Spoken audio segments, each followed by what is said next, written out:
تيك توكي wuxuu ku dhawaa in uu quuso ilaa iyo aan arinkan ka sameeyay safarkan wuxuu soo bilowday 2018 markii aan TikTok furanay oo markaas Soomaalida inta badan ay ku soo badanayeen anna runtii waan iska furtay markaas waxaan bilaabay inaan wax iska soo geliyo laakiin waxba ma dhicin sida inay daawato 100 iyo 200 ilaa aan ka soo geliyay muuqaalkan shaka no torera malaha shab darbooyinka shakadu baahnaan kartiin caawa awaabi meel fiican laga said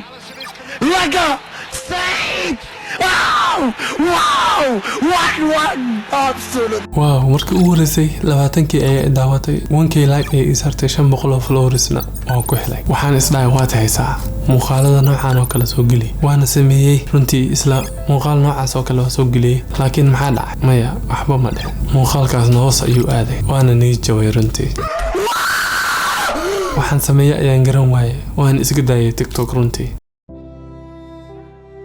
ما والله اسكمدين waxaan soo daawaday muuqaal dhiirigelin ah hurdada ayaan ka kacay waxaan bilaabay inaan muuqaal iska soo geliyo isaga ayaa ka doonay amal waxaan soo gelin jiray shaqooyinkayga kala duwan muuqaalo badan ayay ahaayeen runtii ugu dambeyn maxaa dhacay wallahi haddana waxba ma dhicin waxba isma bedel in viewskayga iyo followerskayga ay hoos socdaan mooyaan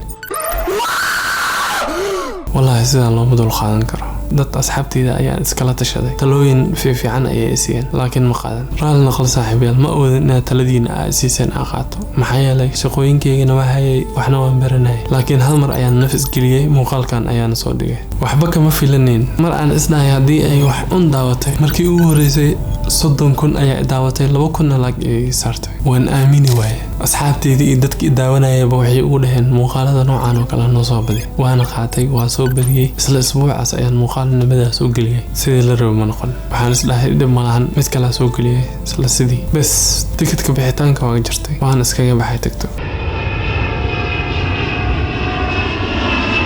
ma bixin sidaan ku baxaa gool dara laguma bixi karo ayaan isdhahay sidaan la ii dhihin loserkii waa kana markaan waxba iskama soo gelin baaritaan ayaan sameeyay 2 isbuuc oo baaritaan ah channel Soomaali leeyihiin iyo kuwa ajnabi ah hal isbuuc oo muuqaal diyaarin ah oo aan muuqaalka ku soo duubayo guriga saaxiibkay oo aan halkan ka salaamayo ugu dambeyn waan soo dhigay muuqaalka runtii muuqaalkaas waxay iga dhignayd in aan waxba ka filanin xitaa haddii dad badan daawadaan laakiin wax aan marna ku fikirin ayaa dhacay in markii ugu horeysay ay 70,000 iyo wax ka badan ay daawato muddo hal maalin gudahood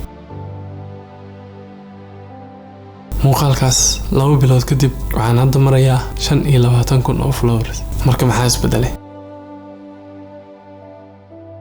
door arin ayaan isbedel ku sameeyay mid koowaad inaan content wanaagsan soo dadku soo jeedinayay ee wax ka faa'iidi karaan kala talinayay u tilmaamay waxa dhacday in daawadayaal ii soo noqnoqda iyo followers aan helo mid labaad muuqaal nadiif ah cod fasiix ah iyo editing wanaagsan فيديوغان waxaa taabagelinayo Eater app application-kan waxaa si fudud u lacagaha u kala wareejin kartaa waalidada kala duwan sida EVC Plus, eDahab, Premier Wallet, Mastercard, Binance iyo Perfect Money iyo dhammaan waalidada kala soo deg application-ka Eater Play Store-ka ama App Store-ka waxaan halkan u joogaa YouTube inaan 6,000 mission ah aan geeno 100,000 bye